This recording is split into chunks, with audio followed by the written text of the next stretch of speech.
Comment surmonter le stress à quelques pas de l'examen? Nous sommes à quelques pas de l'examen, donc je me suis dit il va falloir nécessairement que je fasse une vidéo sur cette thématique.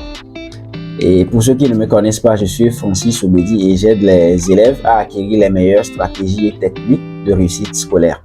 Et dans cette vidéo, nous allons parler très rapidement de 2 astuces qui vont aider ces élèves-là qui sont en train de préparer leur examen scolaire. Donc, tenez-vous bien. Ok, il faut comprendre que le stress, c'est une conséquence très souvent de la peur. De manière récurrente chez les élèves, c'est la peur qui engendre le stress. Donc, lorsque vous êtes stressé, il faut faire 2 choses. Pas 3 choses, pas 5 choses, mais il faut faire 2 choses. Lesquelles? La première des choses à faire, c'est de prendre du temps pour soi-même. Parce que lorsque vous ne vous portez pas bien, intérieurement, vous n'êtes pas bien, vous ne pouvez pas régler le problème du stress. Je m'explique. Lorsque vous avez tellement appris, il y a plusieurs facteurs qui expliquent le fait que vous soyez stressé. Vous devez prendre un recul, vous laissez un peu les cahiers, vous sortez, vous baladez un peu, peut-être vous prenez une douche pour libérer le cerveau, pour dissimuler le stress. Donc, première des choses à faire, il faut dissimuler le stress. Il faut trouver un moyen de prendre du temps pour soi, d'être libre, de s'éloigner un peu du cahier. Maintenant, une fois que vous finissez de faire ça, ne retournez pas aussitôt vers les cahiers. La deuxième chose que vous devez faire, c'est de vous poser de bonnes questions. Pourquoi j'ai peur? Qu'est-ce qui me fait peur? Peut-être que je suis trop prêt. Oui, vous avez bien entendu. On est trop prêt pour l'examen, on peut avoir peur également.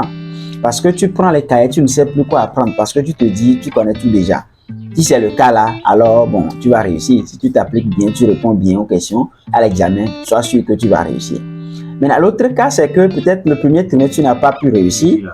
Le deuxième trimestre, tu n'as pas pu réussir. Maintenant, il y a l'examen qui approche. Donc, tu te dis, est-ce que je vais réellement réussir? Oui, c'est possible d'avoir 7 de moyenne le premier trimestre, d'avoir 7 de moyenne le deuxième trimestre et puis réussir à l'examen. Oui, c'est possible.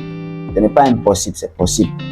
Maintenant, pour le rendre possible, il faut faire quelques actions. Comme par exemple, reprendre les épreuves que vous avez eu à traiter, qui ont fait que tu n'as pas eu la moyenne qu'il faut. Donc, il faut reprendre ces épreuves-là, bien les corriger, bien les comprendre. C'est ce qui va te rendre confiant. Tu seras sûr de toi que si jamais la même chose sortait à l'examen, je vais réussir. Donc, voilà, je viens de partager avec vous, les candidats aux différents examens, 2 astuces. Prenez du temps pour vous. Posez-vous de bonnes questions sur l'origine de votre stress, de votre peur. C'est ce qui va vous aider à dissimuler cette peur, à dissimuler ce stress, à être décomplexé vis-à-vis de l'examen. Donc, bonne préparation à vous.